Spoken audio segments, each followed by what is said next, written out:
की दो बेटियां थी। टुनटुनी के पति की इच्छा थी कि तीसरा उन्हें बेटा हो।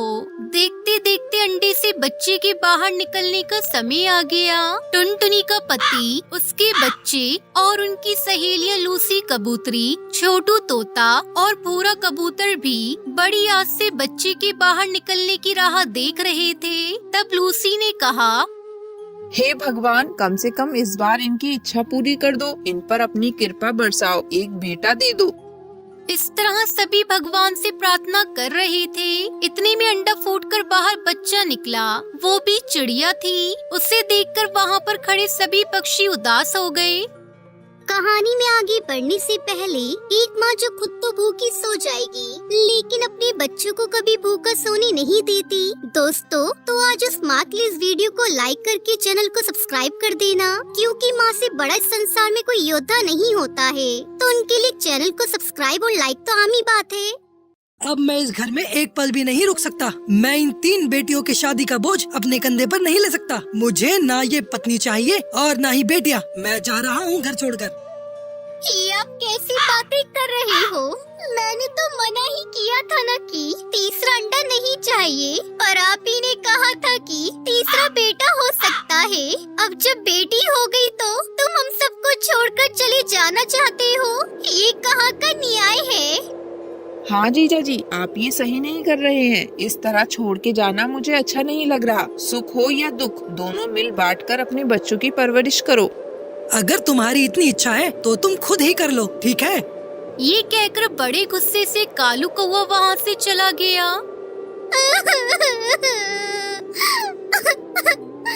हे ऊपर वाले, इस दिन का अंदाजा मुझे पहले से ही लग गया था। मैं जानती थी कि मेरे पति मुझे छोड़कर चले जाएंगे।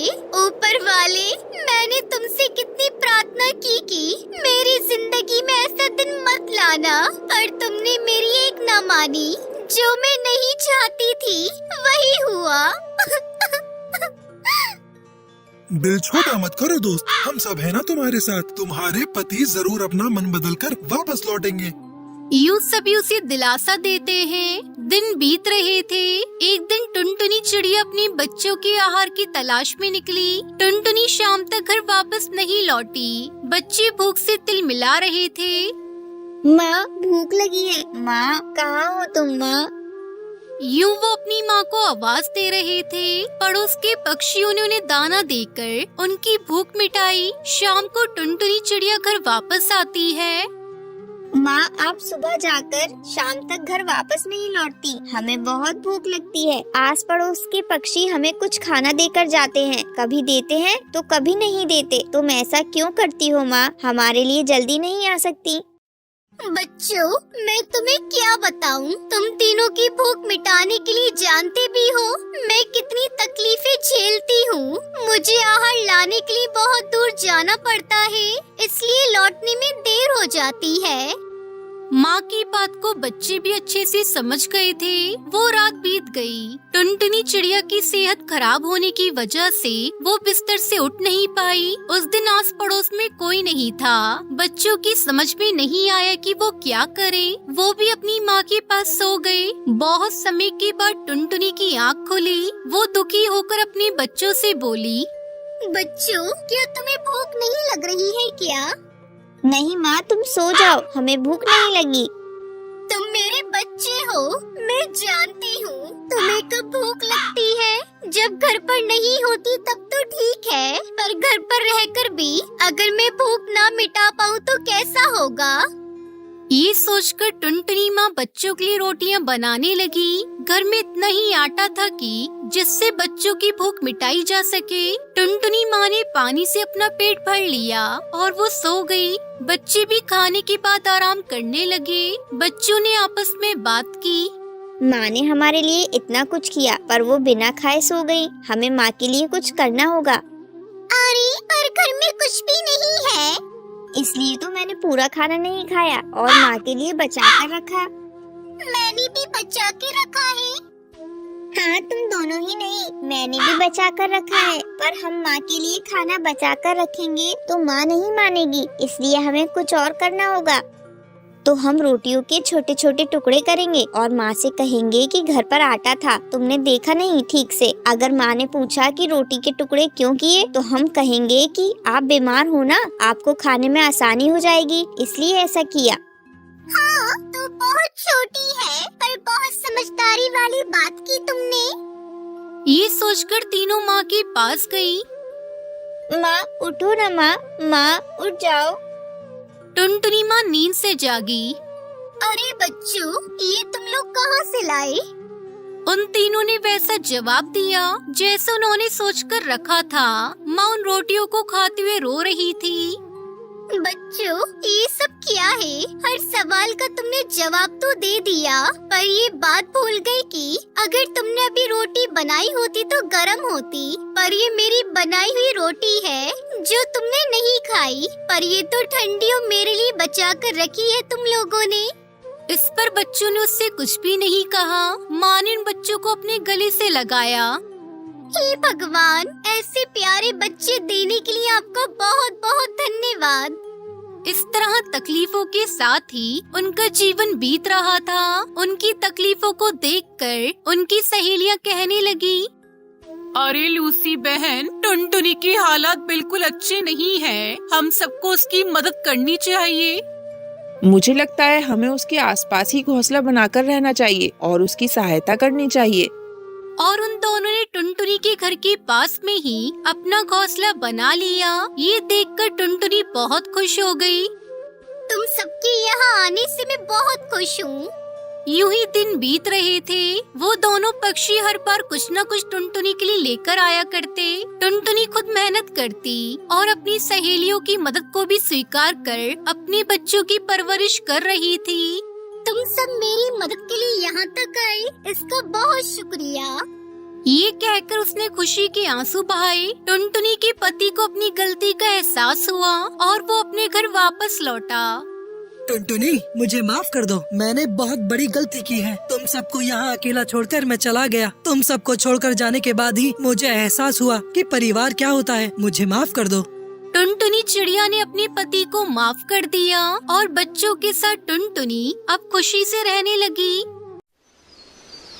जंगल के बाहर एक घोंसले में एक टुनटुनी चिड़िया और उसके नन्हे मुन्ने प्यारे प्यारे 7 बच्चे रहते थे। टुनटुनी चिड़िया अपने बच्चों को खूब लाड प्यार करती और उनका अच्छे से ख्याल रखती। अक्सर टुनटुनी चिड़िया को घास पर लाने के लिए घर से बाहर जाना पड़ता और तब ये छोटे छोटे बच्चे घर पर ही अकेले रह जाते। टुनटुनी चिड़िया जानती थी कि जंगल में बदमाश बिल्लू बिल्ला रहता है और उसकी नजर उसके नन्हे मुन्नों पर है, इसलिए वो उन्हें हमेशा खतरों से सावधान करती। ऐसे ही एक बार टुनटुनी चिड़िया घास फल लाने बाहर जा रही थी तो उसने अपने बच्चों से कहा, देखो बच्चों, मैं बाहर जा रही हूँ, तुम सब घर पर ही रहना, दरवाजा ठीक से बंद करना और किसी भी अनजान के लिए दरवाजा खोलना नहीं, ठीक है?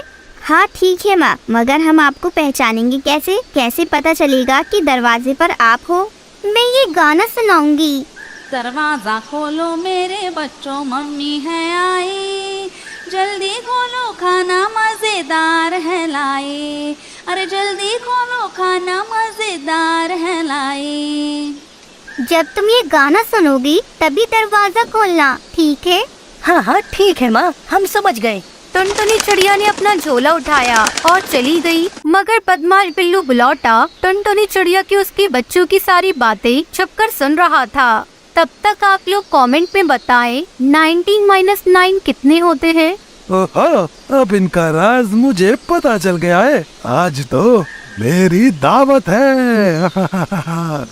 तेजी से बिल्लू बिल्ला टुनटुनी चिड़िया के घर गया। उसने दरवाजा खटखटाया और अपने बेसुरे आवाज में गाने लगा, दरवाजा खोलो मेरे बच्चों, मम्मी है आई, जल्दी खोलो खाना मजेदार है लाई, अरे जल्दी खोलो खाना मजेदार है लाई। अरे वाह, माँ आ गई, चलो दरवाजा खोलते हैं। मगर माँ इतनी जल्दी कैसे आ गई? दरवाजा खोलो, माँ मजेदार खाना लाई होंगी। रुको, दरवाजा मत खोलो, ये आवाज हमारी माँ की तो नहीं लगती है। माँ तो कितना मीठा गाती है और ये जैसे कोई मेंढक टरटरा रहा हो। सही है छोटू, ये हमारी माँ नहीं, चले जाओ यहाँ से, तुम हमारी माँ नहीं हो। बाहर खड़ा बिल्लू बिल्ला हैरान हो गया। अरे बेटा, मैं ही तुम्हारी माँ, खोलो दरवाजा। नहीं नहीं, तुम हमारी माँ नहीं हो सकती। हमारी माँ की आवाज़ तो मीठी है और तुम्हारी मेंढक जैसी। चले जाओ यहाँ से। बिल्लू बिल्ला समझ गया बच्चे यूं ही हाथ नहीं आने वाली। अरे ये तो पहचान गए मेरी आवाज। उफ, क्या करूँ? आइडिया, अभी शहद पी के आता हूँ। बिल्लू बिल्ला समझा कि शहद पीने से उसकी आवाज टुनटुनी चिड़िया जैसी मीठी हो जाएगी। उसने जंगल में मधुमक्खियों का छत्ता ढूंढा, जैसे तैसे शहद पिया और फौरन टुनटुनी चिड़िया के घर आया। अरे क्या था वो गाना? हाँ, दरवाजा खोलो मेरे प्यारे बच्चों, मम्मी है आई, और जल्दी जल्दी खोलो खाना मजेदार है लाई। हाँ, यही गाना था। टुनटुनी चिड़िया के घर आकर उसने दरवाजा खटखटाया। बिल्लू ने टुनटुनी चिड़िया जैसी आवाज निकालने की बहुत कोशिश की। दरवाजा खोलो मेरे बच्चों, मम्मी है आई, जल्दी खोलो खाना मजेदार है लाई, अरे जल्दी खोलो खाना मजेदार है लाई। लगता है माँ आ गई हैं। हाँ हाँ, आवाज तो उन्हीं की तरह मीठी है। चलो ना, खोलते हैं दरवाजा। माँ मजेदार खाना लाई होंगी। रुको, पहले मुझे तसल्ली करने दो, बाहर माँ है या कोई और। बच्चा दरवाजे के पास गया और दरार में से झांकने लगा। उसे काले पैर दिखाई दिए। उसने कहा, ये हमारी माँ नहीं, उनके पैर तो पतले हैं और इसके पैर मोटे हैं। ये हमारी माँ नहीं है, मत खोलो दरवाजा। छोटा बच्चा दरवाजे के पास गया और उसने कहा, तुम माँ नहीं हो, तुम्हारे पैर तो भालू जैसे हैं, मगर हमारी माँ के पैर तो बहुत सुंदर हैं। चले जाओ यहाँ से। अब बिल्लू बिल्ला परेशान हो गया। उफ, ये बच्चे हैं या जासूस? इतनी जल्दी बिल्लू बिल्ला कहाँ हार मानने वाला था। वो जंगल गया और चिड़िया जैसे पैर लकड़ी की बनाकर ले आया। अब देखता हूँ कैसे दरवाजा नहीं खोलते। बिल्लू बिल्ला फिर से टुनटुनी चिड़िया के घर गया। दरवाजा खटखटाकर गाने लगा। दरवाजा खोलो मेरे बच्चों, मम्मी है आई, जल्दी खोलो खाना मजेदार है लाई, अरे जल्दी खोलो खाना मजेदार है लाई। इस बार तो पक्का माँ ही आई है। हाँ, माँ ही है। देखो कितनी मीठी आवाज है। दूसरे बच्चे ने दरार में झांका तो उसे सुंदर पैर दिखाई दिए। और देखो, पैर भी माँ जैसे हैं। चलो खोलते हैं दरवाजा, मुझे भूख लग रही है। और दरवाजा खोल ही दिया। और फिर क्या हुआ? बिल्लू बिल्ला जोर से चीखा। मेरे प्यारे बच्चों, मैं हूँ तुम्हारी माँ और मैं तुम्हें खाना देने नहीं, तुम्हें ही खाने आया हूँ। हा हा हा हा हा। बिल्लू बिल्ला घर के अंदर आ गया। उसे देखकर बच्चे बहुत ही डर गए। चिल्लम चिल्ली मच गई। बच्चे इधर उधर भागने लगे और पिलौटे से छुपने लगे। बच्चे एक बड़ी सी टोकरी के नीचे छुप गए। अब कैसे बचोगे मुझसे? मैं तुम्हें पकड़कर ही रहूंगा। और पकड़कर एक बोरी में डाल दिया। बोरी को अपने कंधे पर रखकर मजे से गुनगुनाता जंगल की ओर निकल पड़ा। हो, नन्हे ताजे ताजे बच्चे, आज तो मेरी दावत है। हा हा हा हा। बिल्लू की नजर से बचकर सबसे छोटा बच्चा चूल्हे में जा छुपा था। बिल्लू बिल्ला का ध्यान उस पर नहीं गया और वो बच गया। थोड़ी देर बाद जब टुनटुनी चिड़िया खाना लेकर घर पहुंची तो उसने देखा कि घर का दरवाजा तो खुला है और अंदर का सारा सामान बिखरा पड़ा है। डर के मारे वो बच्चों को पुकारने लगी। मेरे प्यारे बच्चों, कहाँ हो तुम? देखो देखो, मैं तुम्हारे लिए क्या लाई हूँ। माँ की आवाज पहचान कर सबसे छोटा बच्चा बाहर आया और रोने लगा। टुनटुनी चिड़िया ने पूछा, तुम्हारे भाई बहन कहाँ हैं? छोटे बच्चे ने रोते रोते सारी हकीकत माँ को बताई। टुनटुनी चिड़िया गुस्से से लाल हो गई। मेरे बच्चों को ले गया, उसकी ये जुर्रत, अभी खबर लेती हूँ उसकी। चलो मेरे साथ, बच्चों को उस बदमाश बिल्ला को ढूंढते हैं। इधर बिल्लू बिल्ला बोरी लेकर भागते ही जा रहा था। थोड़ी ही देर बाद वो थक गया। उसने सोचा, अब थोड़ी देर आराम कर लेता हूँ। वैसे भी बच्चे कहाँ भागे जा रहे हैं, उन्हें तो मैं बहुत चाव से खाऊंगा। ऐसा सोचकर बिल्लू बिल्ला ने बोरी नीचे रखी और एक बड़े से पेड़ के नीचे आराम से सो गया। बच्चों को ढूंढ रही टुनटुनी चिड़िया ने उसकी खर्राटे सुनी। टुनटुनी चिड़िया ने देखा बिल्लू बिल्ला आराम से सो रहा था। पास पड़ी बोरी में बच्चे हिल डुल रहे थे। बच्चों को जिंदा देख टुनटुनी चिड़िया की जान में जान आई। वो चुपके से बोरी के पास गई और उसे खोल दिया। सारे बच्चे बोरी से बाहर आ गए। बच्चे माँ को देखकर बहुत खुश हो गए। इतने में छोटे बच्चे ने एक बड़ा सा पत्थर लेकर आया और उसे बोरी में डाल दिया। अब टुनटुनी चिड़िया और उसके 7 बच्चे पास की झाड़ी में छुपकर आगे का तमाशा देखने लगी। कुछ ही देर बाद बिल्लू बिलौटा की नींद खुली। ओहो, तो अब बहुत देर हो गई। अब मैं घर जाता हूँ, नन्हे बच्चे खाता हूँ। कितनी वजनदार है बोरी, खूब सारे बच्चे। आज तो मेरी दावत है, मैं तो पेट भर के खाऊंगा। मगर पत्थरों से भरी बोरी उससे संभाली नहीं जा रही थी। नदी पार करने के लिए जैसे ही वो पानी में उतरा, पैर फिसलकर पानी में गिर गया और बहाव के साथ बहने लगा। अरे अरे मुझे कोई बचाओ, अरे कोई मुझे बचाओ। टुनटुनी चिड़िया उसके 7 बच्चे बिल्लू की हालत देखकर हंसना रोक ही नहीं पा रहे थे। आज इस कहानी से हमें सबक मिलता है कि बुराई का अंत हमेशा बुरा होता है।